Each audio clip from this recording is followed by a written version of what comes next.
She is going for it. Ah!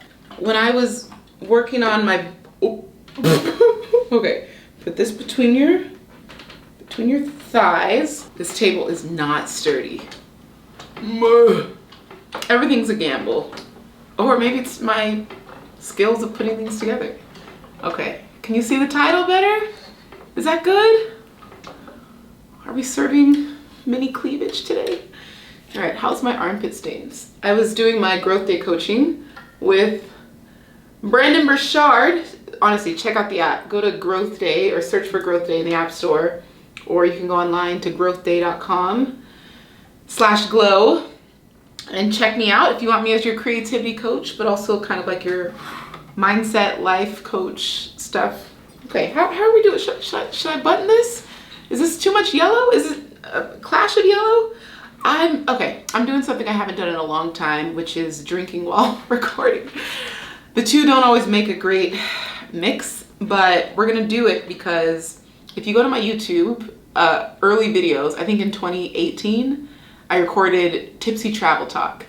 And I think I only did like 2 episodes of that, but I was answering quick questions while tipsy. It was fun. I stopped it for obvious reasons. But maybe we're gonna bring it back. So doing an episode while not necessarily tipsy, but while, I don't know, I'm afraid to put it within the vicinity of my laptop. But we're gonna, headphones. I always forget, and then I get comfortable and I sit down. Do you wanna know why we wear headphones? I say we, us podcasters. The reason we wear headphones is to hear real-time feedback. So if our mic is off, or like, I don't know, let's say something happens to the mic, I'll be able to hear it right away. And so getting the real-time feedback, it's almost like if I was giving a speech and I was like giving it in front of people, I get to actually see people laugh, or I hear them laugh, or, you know, real-time feedback is important.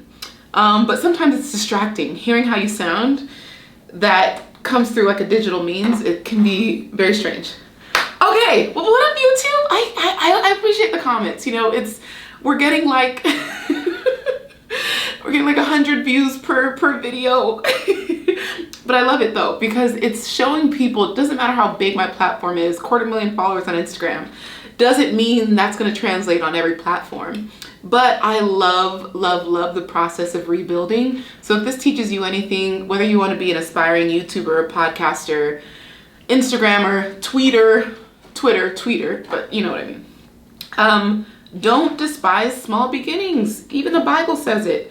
Like, the process of building should like excite you. To be honest, that's my favorite part of being an entrepreneur, being a creator, is that I get to start something. Everything starts as an idea.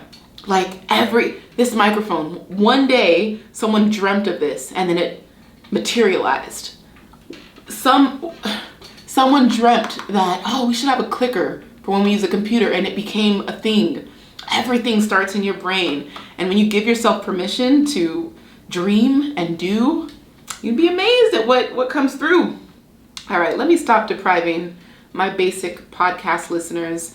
We're at 50,000 downloads, y'all. 50,000, like my podcast is almost a year old. It feels really exciting. I love the process. I was telling one of my clients, one of my coaching clients, that, you know, if I get nothing from this podcast, I've learned how to be a better speaker. And maybe you're like, well, your speaking still sucks.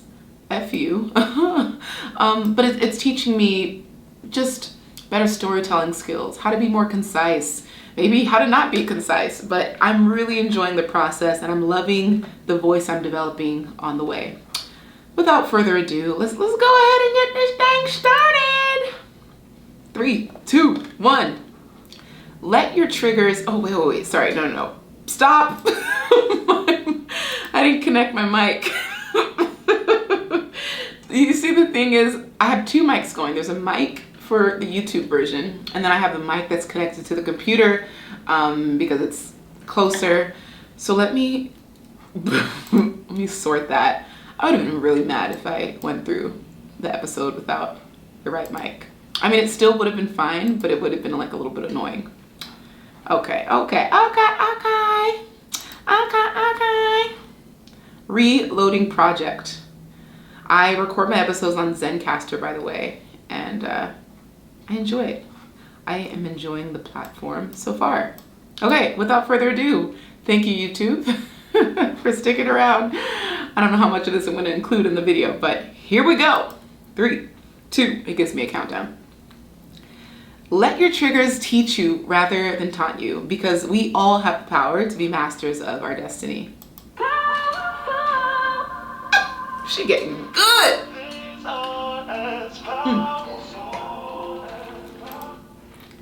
Hello and welcome to The Glow Show, Season 2, all about you, where I help you navigate a new area of life, business, or social media.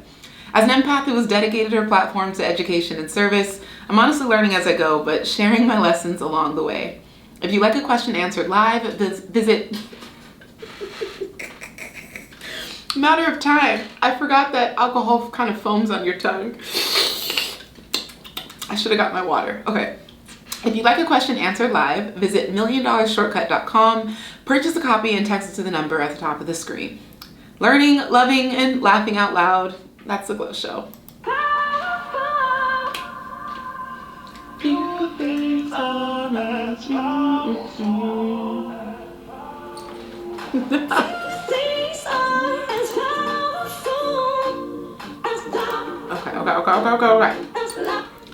What up, y'all? She's back.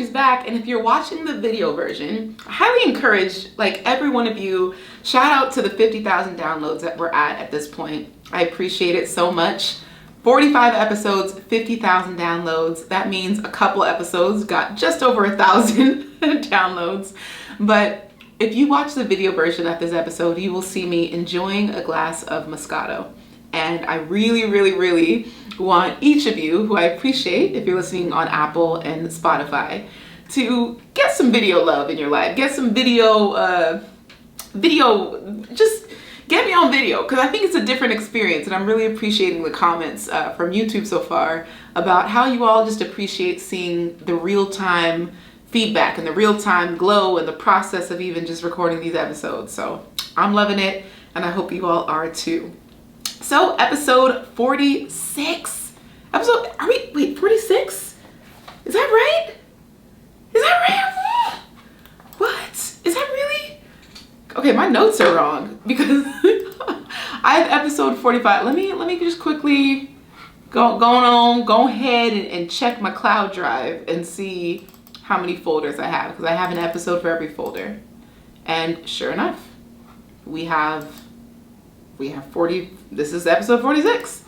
Okay then. Well, I learned something new today. How about you? Well, welcome to episode 46. How to master your triggers.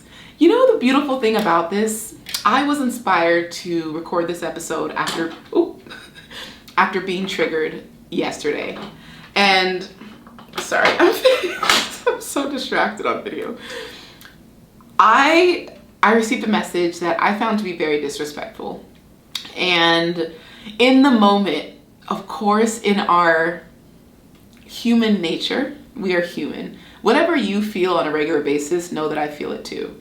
I do not operate on float on some cloud and never feel anything. Like this endless stream of joy and positivity, that is not me. Whatever you think of me, scratch it. And I'm just human. I'm human, okay? So in the moment, of course, I felt like defensive. I was like, how dare they? Oh my God.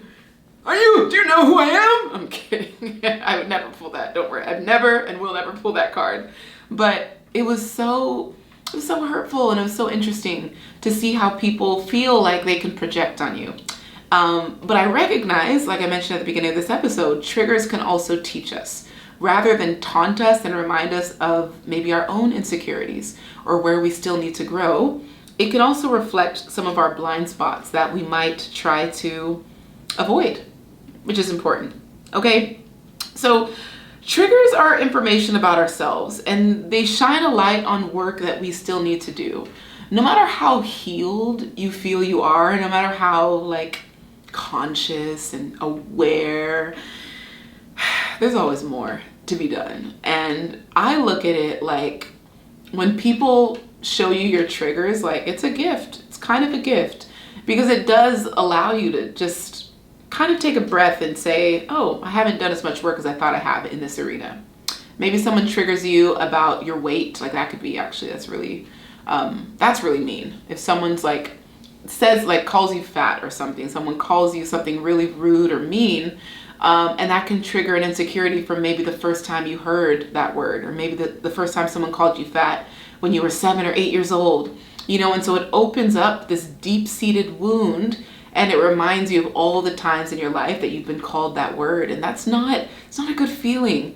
And your righteous anger, like, it is justified. Know that it is never okay to be disrespected in that regard. So I think it's always interesting whenever I do get triggered, because it's not very often. I really try to only come on social media when I'm in a good place. Meaning, if I am having a shitty day, what am I going to do on social media? Have a more shitty day? Like, some of us are such passive scrollers that we are bringing our doubt, our negativity, our insecurity, our jealousy onto a platform where people are only showing their best life. And then we get triggered by that. And then again, trigger, okay? And then we internalize or we project. So understand that, if you are consuming social media on a regular basis, make sure you're in a good place. And this message came on social media. So I was in a good place though. And so I'm currently in the middle of a social media break. I've been offline for about a week, and that is such a gift. I do this once a month. I just don't have any explanation. I don't announce it. I don't prepare for it. It just kind of happens. One day will pass, 2 days will pass, and I'll be like, oh, this is nice. Let me just take a week off. Isn't that amazing? Oh my God. Sorry. That's a cue to drink more. Isn't that amazing? Imagine if you one day told your boss, I don't feel like coming into work today. It's like, you know what? Take the week off. Just take the week off. You know, take the week off. Take the week off. Imagine that was your reality.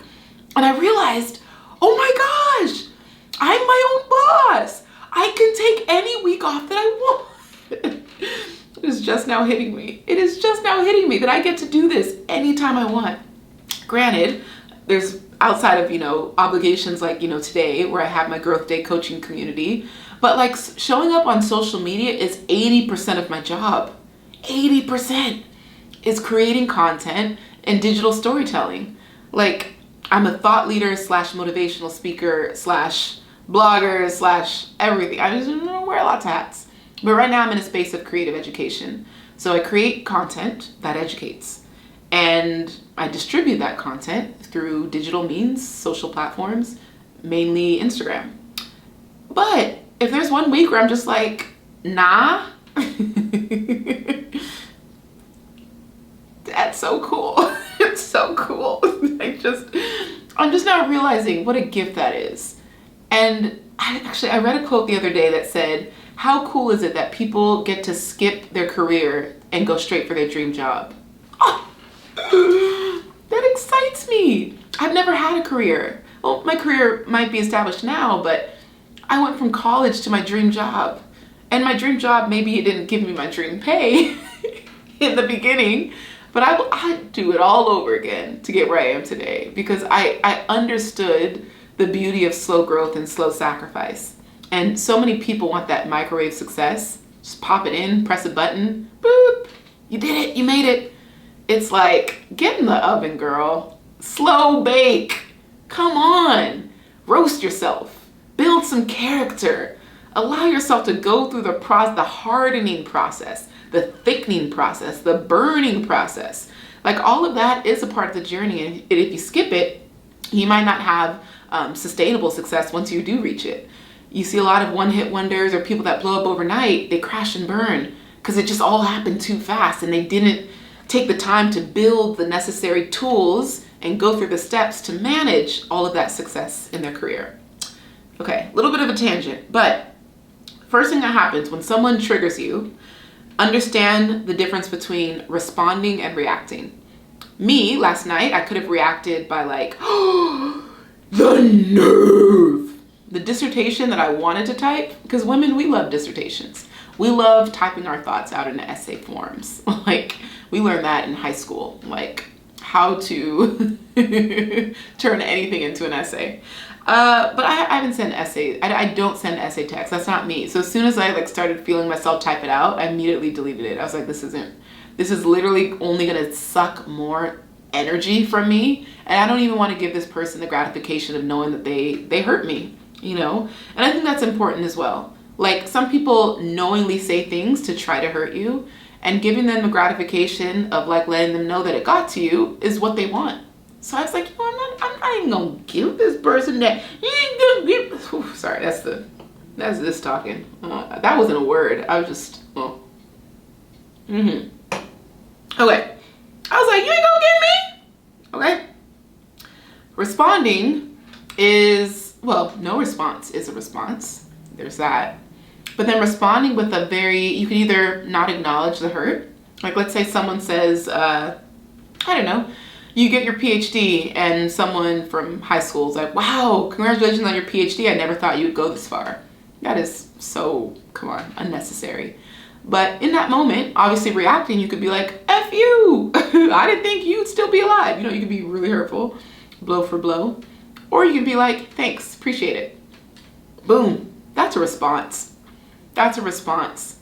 Like, let that person sit with their decisions and their behavior. Because I have a lot of people who wronged me in high school and in college who, they randomly just reach out to me and they're just like, oh, congrats on your success. And like, we'll literally have a trail of messages from college of like them being disrespectful. And I'm like, I wonder if they reread this chain before they decided to send me this message. This chain of messages where they were being clearly disrespectful, clearly hurtful, clearly harmful. But all of a sudden, 10 years later, hey girl, I see you. No, you don't. I don't see you. Bye. No, I would never say that, but you get what I mean? You know, you could still, like, tact and diplomacy, hands down, the two best skills I've developed on my journey. And as an entrepreneur, because you're going to deal with a lot of characters, not just people, but characters.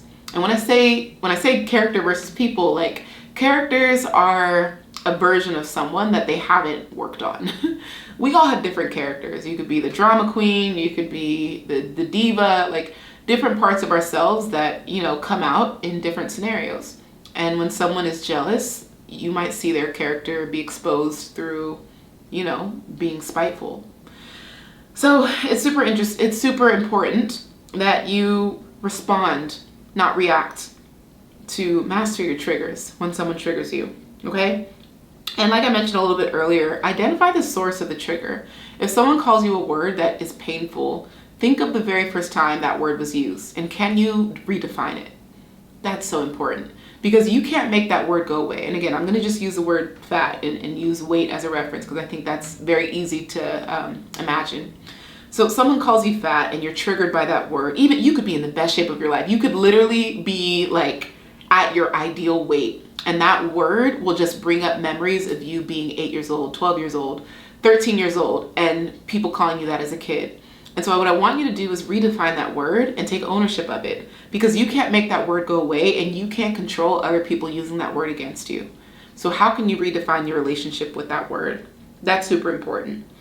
And then understand that you're going to be triggered by friends, family, and fans all the time. When I say fans, let's say strangers. I don't even like the word fans. Maybe I'll say followers. Friends, family, and followers. You will constantly be triggered by those three categories. Friends, you can manage that. You can either communicate boundaries, because if someone triggers you by their ignorance, you can communicate a boundary about not speaking about the topic that they're ignorant in. And in that communication, you don't have to call someone out on their ignorance. You can literally just make it about you, about protecting your peace. Triggered by family, I think that's going to be the hardest one because you can't choose family. You also can't replace them. You could have chosen family. You know, everyone says you can have chosen family, but I think it's important that you accept and reassess how you want to have a relationship with your family in order for it to be manageable. And because you can't just like cut everyone. Well, maybe you can.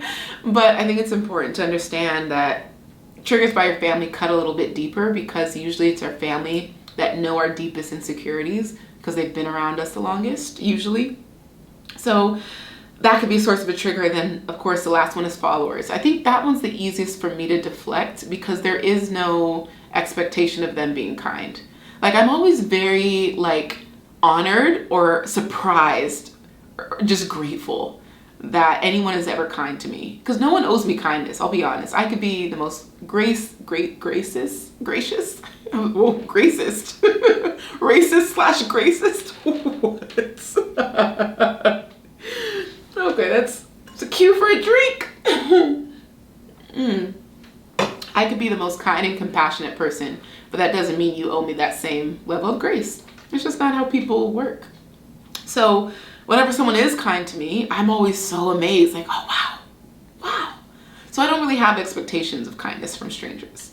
So being triggered by them is very, like, it's easy to brush off because I know that they either don't know any better or they're, like, traumatized by their own existence. Like, most people scroll social media traumatized or triggered. And so having that as the default, and then knowing that most people are unhappy with their work, with their partner, with their situation, like, I do have a lot of grace and compassion for that because I'm in a very good place in my life, and I haven't always been here. So I have context of what it's like to be at your lowest or to just be angry at the world because of the cards you were dealt. So I don't really get triggered by strangers because of that fact. But the easy thing is anger. Honestly, the hard thing is to pause, reflect, and effectively communicate. This triggered me, here's why. Or you don't even have to mention the trigger. You can just set a boundary. If someone says something that triggers you, you can set a boundary, not acknowledging the trigger, but just talking about what you prefer or how you prefer to communicate with that person. It's important. It's important. So let your triggers teach you rather than taunt you, because we all have the power to be masters of our destiny. I hope y'all enjoyed that. Oh, she's getting good. Okay. Scripture of the episode is from 2 Thessalonians 3:16, the NIV version. May the Lord of peace himself give you peace at all times and in every way. I love this because it's literally like you have access to peace in every situation. When you're angry, when you're triggered, when you're hurt, and God provides all. So just know that there's always going to be peace waiting for you, and you can always have a peaceful approach to every situation, even if you're hurt. Okay, next section of the podcast, what I'm currently doing. Excuse me. So I changed the first one because I'm still reading the same book. So what I'm currently listening to is a song called Little Runway by Celeste. So good. I've lately been in this like neo soul, new age, just funk. Oh, this song is everything. If you want to know my current mood, listen to this song, Little Runway by Celeste. That's spelled Celeste. Beautiful song. Like, it's been on repeat for the last week. I have to burp. Excuse me. What I'm currently thinking is that I'm really living my dream. Like I mentioned earlier, I was like, I get to take a week off whenever I want. Literally whenever I want. I'm on 14 flights this month. I have 2 dream destinations coming up. I'm almost at 100 countries traveled. What? I'm 31 years old. I have a gorgeous 2-bedroom apartment, floor-to-ceiling high-rise building, like flourishing. I have already crossed the $500,000 profit revenue, gross profit this year. Like, I'm doing pretty good. I'm doing pretty good. I really just, wow, doing pretty good. Okay, what I'm currently buying, yellow Listerine. I'll just give very quick context because this could be a tangent. A prophetess that I follow, said that we are all going to need yellow Listerine. And so I don't question prophets because I've had prophets speak into my life and it be very, very accurate. And I do believe that God speaks through certain people, and those people send messages to help us, guide us, warn us, aid us. So yellow Listerine was, it might sound crazy, but that was a specific message on her heart and she shared it. So I don't question God. I've learned to just, God speaks to me and through me and in so many different ways that when I feel like it's a God message, I just follow it. So that's what I'm currently buying, yellow Listerine. Okay. What I'm currently learning is that mastery is in the movement. Anytime you want to develop mastery in anything, it's through moving. And movement is through action. So you can't say that you want to be good at something and then not do anything to practice that muscle. You know, there's a lot of people, what's the quote? Don't put your wishbone where your backbone ought to be. Like, so many people want, but they don't work. They just dream and hope and think, okay? Mastery is in the movement. What I'm currently manifesting is a dream studio. One day I want to do, and maybe you all have seen me in Dean Graziosi's studio. Next week I'll be in Tony Robbins' studio, where it has like 1,200 screens, like a Zoom room studio where you can see all of these people at once. Tony's studio is huge. I'm already like, I can't wait to just experience it and post the photos and share that experience. But I would love to have a studio like that, maybe smaller scale, but then also have like an event space where I can host events and conferences and meetups and things. Like I see events being my thing maybe for the next decade. So I'm really excited to see how I build that out and to re-listen to this episode and see how I work on it. What I'm currently praying for is discernment and rest. Always discerning different people and their energy, and whether it's the kind of person I need and want in my life, and especially in my next chapter. When you're constantly growing, you have to constantly reassess who has access to you. And I think that's really important. What I'm currently watching, YouTube videos on morning routines.